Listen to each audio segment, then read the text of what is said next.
Isabelle Benito. Tá feio ou tá bonito? Tá triste.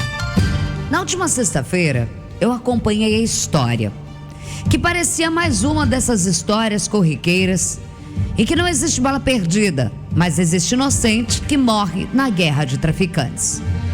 Mas não é sobre o crime que eu vou falar, porque na verdade também não tem nenhuma atualização desse crime. Segundo a DH, que é a Delegacia de Homicídios da Barra da Tijuca, ainda não há identificação, a perícia ainda não demonstrou de onde partiram os tiros. Então não vou falar sobre aqui o crime, jornalisticamente falando. Eu vou falar sobre a história de quem é vítima direta e de quem é vítima indireta de fatos que parecem só acontecer no Rio de Janeiro. Era simplesmente fim da noite, ou começo de uma madrugada, como vocês queiram dizer, na vida do doutor Jefferson Almeida, de 63 anos. Porque ninguém sabia que ele era chamado de doutor. Ele era motorista de aplicativo. E ele nem explicava, ou quando alguém perguntava, na maioria das vezes ele falava: eu dirijo aplicativo.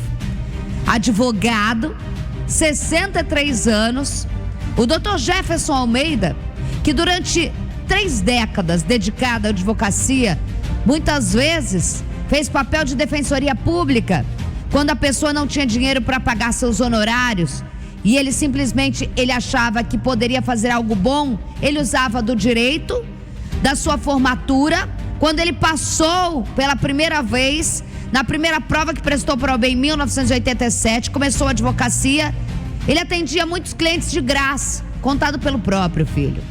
Com 63 anos, uma longa carreira em advocacia, ele resolveu, nas horas vagas, fazer aplicativo, pegar o carro e sair abrindo o aplicativo, como muita gente faz, entre um local e outro deslocamento. E muitas vezes, como foi nesse dia, sair de casa para ser produtivo e complementar a renda, que ele ajudava muitas pessoas além da própria família. Mas no meio do caminho tinha maldade, tinha simplesmente a vagabundagem. Colocaram nas reportagens que o Dr. Jefferson, que nem sabiam, porque a maioria das pessoas ali nem colocou, que ele só colocou motorista de aplicativo, é morto durante troca de tiros entre TCP e Comando Vermelho, e não foi assim. Ele passava por uma rua de Costa Barros, contado pelo próprio filho dele, o Felipe, com uma passageira ao lado. E detalhe, eu acho, abrindo uma aspas aqui, o Felipe, quando me deu entrevista, ele falou: meu pai nem estava naquela rua que os bandidos costumam fazer blitz. Quem diz que bandido tem que fazer blitz, Para começo de conversa. Os bandidos não pediram para o Dr. Jefferson parar.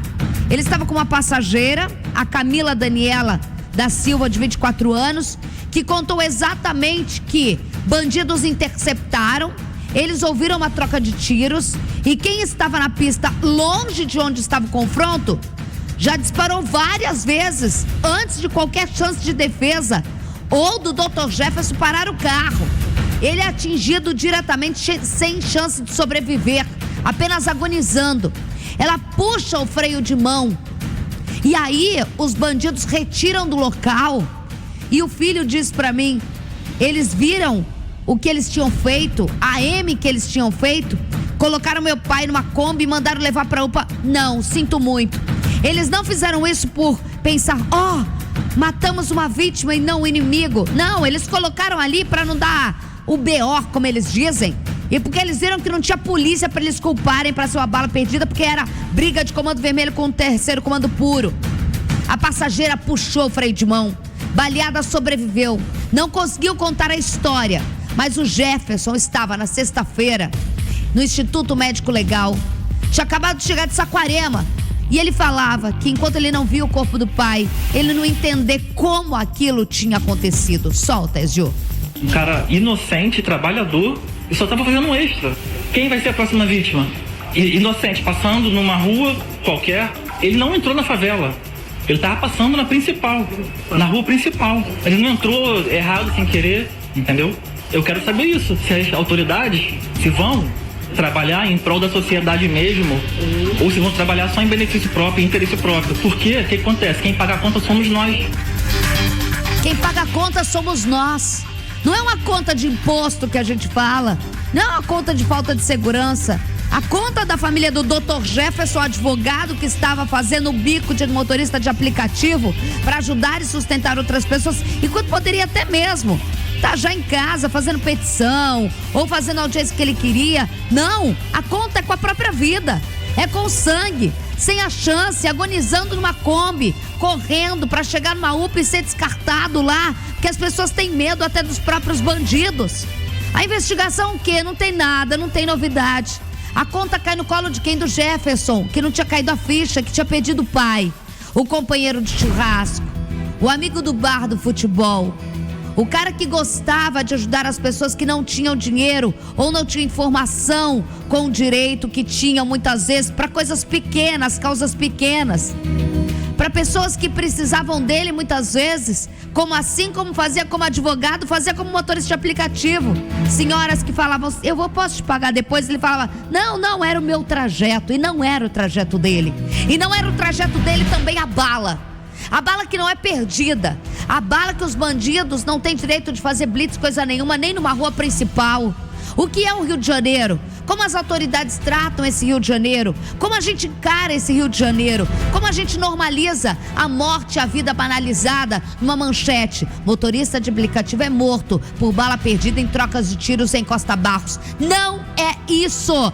Não existe bala perdida. Não existe induzir o que você quer pensar. Não existe você não chorar junto com o Jefferson, que já enterrou o pai ontem.